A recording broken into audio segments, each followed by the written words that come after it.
नमस्ते सदावत सले मातृभूमि। हम लोग आज आज का जो विषय है ऑनरेबल सुप्रीम कोर्ट का अभी अभी का थोड़ी देर पहले का एक ऑर्डर है और हमारे देश के अंदर कानूनी प्रक्रिया और कानूनी सिस्टम कितना खतरनाक है, इसकी भी चर्चा हम करने वाले हैं। आप सोच कर देखिए कि 9 बार का 7 बार का एमपी और 2 बार उनकी पत्नी उनके मरने के बाद लगातार एमपी है। मेंबर ऑफ पार्लियामेंट, वो भी 7 बार का मेंबर ऑफ पार्लियामेंट, और उनकी पत्नी 2 बार मेंबर ऑफ पार्लियामेंट है उनके मरने के बाद। 9 बार एक परिवार में मेंबर ऑफ पार्लियामेंट रहता है, यानी कि जनता का कितना विश्वास किसी व्यक्ति के ऊपर होगा, ये सोचने की बात है। और अभी वो जब एमपी थे तो फिर वो निर्दलीय थे, उनकी पत्नी भी निर्दलीय हैं। हालांकि वो पहले कांग्रेस में काम कर चुके थे। मोरारजी देसाई जी की एक गुट बनाया था कांग्रेस के खिलाफ, उसमें काम कर चुके थे। इसके अतिरिक्त वो भारतीय जनता पार्टी से भी एमपी रह चुके थे और अभी वो इंडिपेंडेंट, फिर वो जनता दल जेडीयू में शामिल हो गए थे, पर वो इंडिपेंडेंट जीते थे 2019 में। एक व्यक्ति अपनी कॉन्स्टिट्यूएंसी में आत्महत्या नहीं करता है। हालांकि वो व्यक्ति पार्लियामेंट में बात उठाता है, पार्लियामेंट में बताता है कि उसको स्थानीय प्रशासन कितना परेशान कर रहा है। वो व्यक्ति एक वीडियो वायरल करता है और ये बताता है कि उसके साथ क्या क्या हो रहा है। और इसके अतिरिक्त वो बारंबार ये कहता है कि मुझे इन लोगों से, प्रशासन से बचाओ। मेंबर ऑफ पार्लियामेंट ऐसा कहता है। और मेंबर ऑफ पार्लियामेंट अपनी कॉन्स्टिट्यूएंसी में आत्महत्या नहीं करता, फिर वो महाराष्ट्र के एक होटल में, मुंबई के एक होटल में आत्महत्या करता है। किसी केस के सिलसिले में वहां गया, वहां पर उसका शव फांसी से लटका मिला। गुजराती, चूंकि व्यक्ति मूलतः गुजराती था, इसलिए गुजराती भाषा में एक सुसाइड नोट मिलता है। उस सुसाइड नोट में वो अपनी पूरी व्यथा लिखता है और बताता है कि कौन कौन लोग हैं शामिल, जिनकी वजह से मैं आत्महत्या कर रहा हूं और मेरे साथ क्या क्या हो रहा है। 15 पेज का वो सुसाइड लेटर। इसके बाद पार्लियामेंट में महाराष्ट्र के एमपीओ ने सवाल उठाया। इसके साथ साथ महाराष्ट्र की उस समय सरकार, उस समय अनिल जी देशमुख गृह मंत्री हुआ करते थे, उन्होंने एक एसआईटी भी बनाई थी। लेकिन एक एफआईआर उनके बेटे ने उस सुसाइड नोट के आधार पर लिखवाई। किस बेस पर लिखवाई? अपने मन से एफआईआर नहीं लिखवाई। एफआईआर लिखवाई सुसाइड नोट के आधार पर कि हमारे परिवार को प्रशासन कितना प्रताड़ित कर रहा है। हमारा स्कूल है, हमारा कॉलेज है, उस कॉलेज की बागडोर वो अपने हाथ में लेना चाहता है और वो प्रॉपर्टी हाथ में लेना चाहता है। ऐसा कुछ ग्राउंड बनाकर एफआईआर लिखी गई और सुसाइड नोट उसमें बताया गया। याद रखने की बात है कि सुसाइड नोट डिस्प्यूटेड नहीं है, लेकिन हमारे यहाँ की व्यवस्था ये है कि या तो प्रोसीजरल मैकेनिज्म में 50% केस चला जाता है और बाकी एविडेंस प्रूफ करने में चला जाता है। सब ठीक लग रहा है। मजे की बात यह है कि कोई व्यक्ति मरा तो कानूनन कानूनन वो सुसाइड नोट खुद में डाइंग डिक्लेरेशन है, खुद में वो उसकी मृत्यु का अंतिम साक्ष्य है, क्योंकि वो डिस्प्यूट नहीं हो रहा है।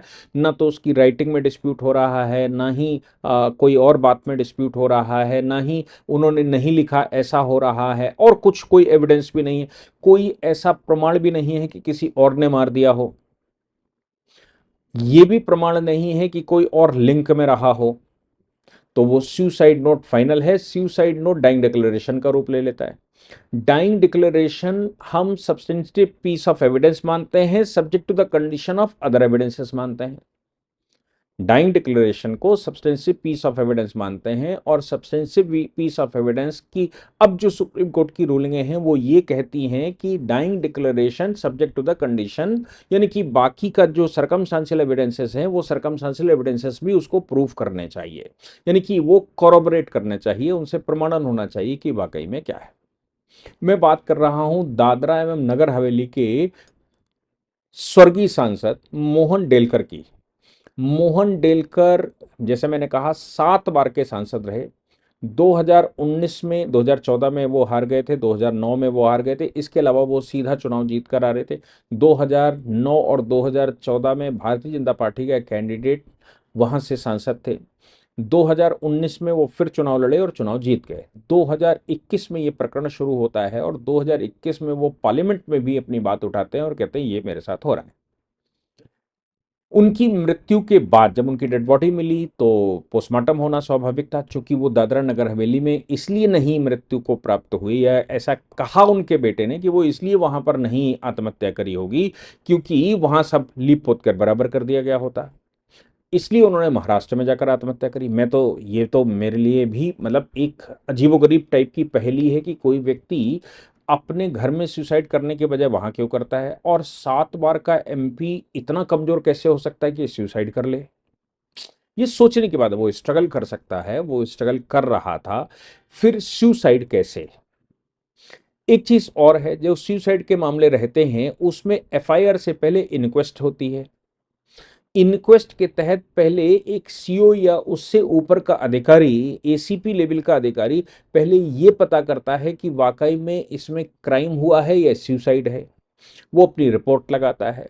उसकी रिपोर्ट में अगर ये पाया जाता है कि इसमें पीछे से कोई क्राइम है तो फिर उस पर एफआईआर दर्ज होती है और इन्वेस्टिगेशन शुरू होता है। या फिर मामले में एफआईआर दर्ज करवाना परिवार वालों का काम है, परिवार वालों ने एफआईआर दर्ज करवा दी, उस एफआईआर की सैंक्टिटी या वैलिडिटी चैलेंज हो गई।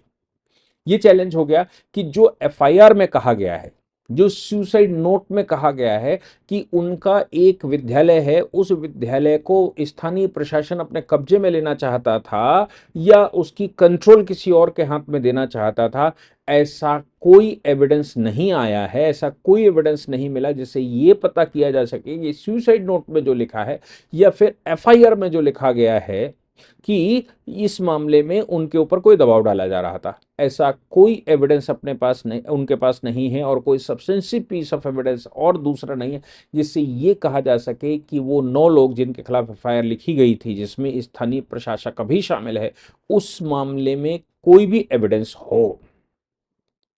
तो न तो प्रूफ होने वाला एविडेंस है और एविडेंस है ही नहीं कोई जिससे ये कहा जा सके कि भाई उनके ऊपर दबाव डाला जा रहा था, उनका स्कूल कब्जा करने की कोशिश की जा रही थी, उनको वहां परेशान किया जा रहा था या कुछ भी। अब चूंकि एविडेंस नहीं है, सुसाइड नोट अकेले सब्सटेंसिव नहीं होता, सब्सटेंटिव पीस ऑफ एविडेंस तो होता है लेकिन अकेले सफिशिएंट नहीं होता। सुसाइड नोट में जो कहानी लिखी गई है वो कहानी कहीं और दूसरे एविडेंसेस से प्रूफ नहीं होती। तो फिर जिन लोगों के खिलाफ एफआईआर लिखवाई गई थी वो मुंबई हाई कोर्ट पहुंच गए। मुंबई हाई कोर्ट ने वो एफआईआर क्वैश कर दी और कहा कोई एविडेंस नहीं मिलता 306 का। 306 मतलब आत्महत्या करने के लिए उकसाने का। आत्महत्या करने के लिए उकसाने के लिए कोई सामान नहीं है जिससे ये कहा जा सके कि इनको उकसाया गया था। मामला उनका बेटा सुप्रीम कोर्ट लेकर आता है, जबकि उनकी पत्नी मतलब मृतक की पत्नी 2 बार की सांसद है, अभी भी वही सांसद हैं जहां तक मैं मानता हूं, 2 बार की सांसद हैं। सुप्रीम कोर्ट में मामला आता है, सुप्रीम कोर्ट में बेटा अपील करता है या एसएलपी डालता है और सुप्रीम कोर्ट भी आज ये कह देता है कि चूंकि कोई एविडेंस नहीं है जिसके आधार पर 306 लिखा जाए। 306 के बारे में सुप्रीम कोर्ट ने ये कहा कि भाई कोई बेस होना चाहिए, कोई एविडेंस 306 लिखने के लिए, यानी कि आईपीसी के 306 लिखने के लिए या भड़काने की वजह से आत्महत्या करना, तो पहले भड़काने का या इंस्टिगेशन का प्रमाण मिलना चाहिए। इंस्टिगेशन का चूंकि कोई प्रमाण नहीं है इसलिए 306 की एफआईआर नहीं लिखी जा सकती। सुप्रीम कोर्ट ने भी उसको क्वैश कर दिया। अब नए प्रश्न खड़े होते हैं। प्रश्न ये खड़े होते हैं, क्या कोई व्यक्ति आत्महत्या करने से पहले मानसिक रूप से प्रताड़ित था? क्या कोई व्यक्ति मेंटली डिस्टर्ब था? अगर नहीं था तो फिर इन्वेस्टिगेशन की रिपोर्टें क्यों नहीं आई? नहीं था तो उस पर आगे की कार्रवाई क्या होगी? नहीं था तो कोई तो कारण मिलेगा। व्यक्ति आत्महत्या कर लेता है या उसकी हत्या कर दी जाती है, उसका कोई प्रमाण किसी प्रकार का नहीं, एक एफआईआर भी दर्ज नहीं हुई। सुसाइड नोट 15 पेजेस का मिला लेकिन एफआईआर दर्ज नहीं होती। कोई भी एफआईआर दर्ज होती तो इन्वेस्टिगेशन आगे बढ़ता है, उसमें सामान मिलता है, उसमें कुछ ना कुछ निष्कर्ष निकलता है, लेकिन मुझे लगता है इनक्वेस्ट स्टेज पर ही उसको सुसाइड मानते हुए फाइल क्लोज कर दी गई और उनकी आत्महत्या जिसमें 15 पेजेस का एविडेंस उन्होंने लिखा था, जो उनकी मृत्युकालीन कथन है, उसका कोई मतलब नहीं रहा। मैं समझता हूं कि हमारे देश के अंदर ये बड़ी विडंबना की बात है कि हमारा जो कानूनी प्रोसीजर है, वो प्रोसीजर वेल प्रूफ्ड नहीं है। जजेस के सामने बहुत सारा मैटर रहता है। बहुत बार ये वो जानते हैं कि इसमें क्या गड़बड़ हुई है, बहुत बार वो ये मानते हैं कि इसमें कहाँ-कहाँ गड़बड़ हुई है, लेकिन उसके बावजूद वो सज़ा नहीं दे सकते। क्यों? क्योंकि एविडेंस नहीं है, क्योंकि प्रोसीजरल लैप्स है। प्रोसीजरल लैप्स के मामले में तो बहुत बार सुप्रीम कोर्ट आर्टिकल 142 का इस्तेमाल कर लेता है। बहुत बार ये कह दिया जाता है कि भाई procedure is will not prevail, substantive prevail करेगा। प्रोसीजरल लैप्स कहीं अगर कुछ हो जाता है तो इसका मतलब ये नहीं है केस छोड़ दिया जाए। लेकिन लैक ऑफ एविडेंसेस भारत में बड़ी बड़ी समस्या है। और मैं मानता हूं कि हमारे यहाँ जो क्रिमिनल की प्रैक्टिस करने वाले लोग हैं, जो मैजिस्ट्रेट लेवल पर काम करते हैं या जो एपीपी एपीओ का काम करते हैं, उनके लिए एविडेंस एक्ट बहुत इंपॉर्टेंट होता है।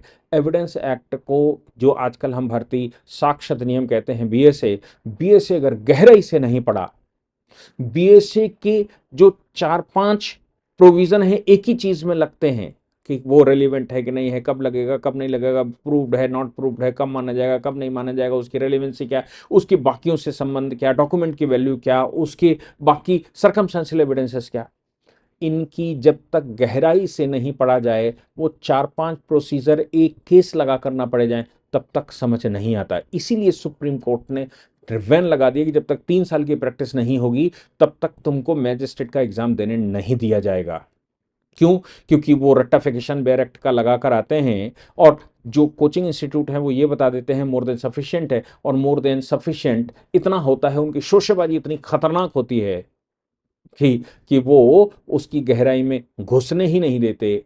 और परिणाम निकलता है कि वैकेंसी खाली जाती है, परिणाम निकलता है कि वैकेंसी भरने के बाद टर्मिनेट करना पड़ता है, और परिणाम निकलता है वो गुड क्वालिटी नहीं आ पाती। एविडेंस एक्ट के आधार पर या एविडेंस के लैक में पूरा सुसाइड, किसी व्यक्ति की आत्महत्या खत्म हो गई और ये पता भी नहीं चला कि वाकई में क्या हुआ था उनके साथ। जय हिंद, जय भारत, वंदे मातरम।